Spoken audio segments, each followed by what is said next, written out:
আপনার বাজেট যদি 10,000 টাকা থেকে 40,000 টাকার মধ্যে হয় তাহলে এই ভিডিওটি শেষ পর্যন্ত দেখুন, কারণ ভুল ফোন কিনলে শুধু টাকাই নয়, প্রতিদিনের ব্যবহারের অভিজ্ঞতাও খারাপ হতে পারে। আজকের ভিডিওতে আমি দেখাবো প্রতিটি বাজেটে কী ধরনের ফোন কেনা উচিত, কোন ফিচারগুলো সবচেয়ে গুরুত্বপূর্ণ এবং ফোন কেনার আগে কোন ভুলগুলো এড়িয়ে চলবেন। আর ভিডিওর শেষে আমি জানাবো বেশিরভাগ মানুষের জন্য কোন বাজেটটি সবচেয়ে বেশি ভ্যালু ফর মানি। তাই ভিডিওটি শেষ পর্যন্ত অবশ্যই দেখুন। চলুন শুরু করা যাক। 10,000 টাকা থেকে 15,000 টাকা এই বাজেটে পারফরমেন্সের চেয়ে ব্যালেন্সড ফোন বেছে নেওয়া বেশি গুরুত্বপূর্ণ। চেষ্টা করুন এমন ফোন নিতে যাতে কমপক্ষে 6GB র্যাম এবং 128GB স্টোরেজ, 90 হার্জ বা 120 হার্জের ডিসপ্লে, 5000 mAh বা তার বেশি ব্যাটারি। যদি একই দামে একাধিক বিকল্প থাকে তাহলে দ্রুত স্টোরেজ যেমন UFS বা ভবিষ্যতের কথা ভেবে 5G সাপোর্ট থাকা ফোনকে অগ্রাধিকার দিতে পারেন। এই বাজেটের ফোনগুলো social media, online class, video দেখা এবং হালকা গেমিংয়ের জন্য যথেষ্ট। একটি ভুল করবেন না, শুধু বেশি র্যাম দেখে ফোন কিনবেন না।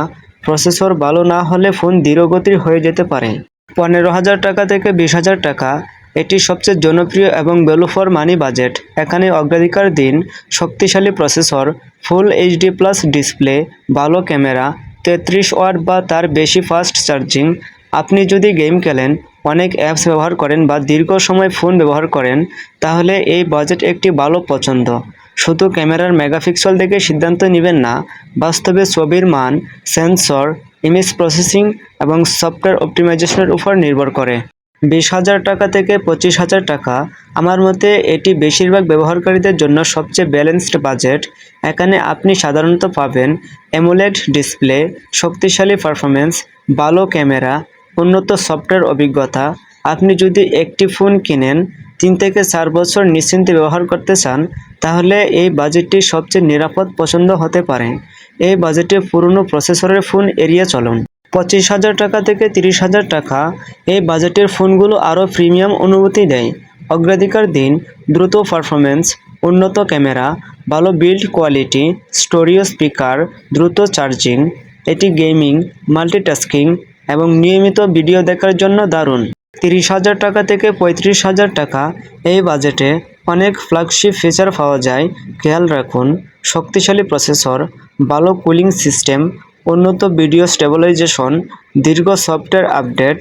যারা কন্টেন্ট তৈরি করেন বা বেশি পারফরমেন্স চান তাদের জন্য এটি ভালো। 35,000 টাকা থেকে 40,000 টাকা যদি আপনার বাজেট 40,000 টাকার কাছাকাছি হয় তাহলে ভবিষ্যতের কথা ভেবে ফোন কিনুন। অগ্রাধিকার দিন শক্তিশালী প্রসেসর, উজ্জ্বল অ্যামোলেড ডিসপ্লে, উন্নত ক্যামেরা, দীর্ঘমেয়াদী সফটওয়্যার আপডেট। এতে ফোনটি কয়েক বছর ভালোভাবে ব্যবহার করতে সহজ হবে। ফোন কেনার আগে এই 5টি বিষয় মনে রাখুন। প্রসেসরকে সবচেয়ে বেশি গুরুত্ব দিন, ডিসপ্লের মান যাচাই করুন, সফটওয়্যার আপডেটের প্রতিশ্রুতি দেখুন, আপনার ব্যবহারের ধরন অনুযায়ী ফোন বেছে নিন। শুধু বিজ্ঞাপন বা কাগজের স্পেসিফিকেশন দেখে সিদ্ধান্ত নেবেন না। এখন বলি বেশিরভাগ মানুষের জন্য সবচেয়ে বেশি ভ্যালু ফর মানি কোন বাজেট।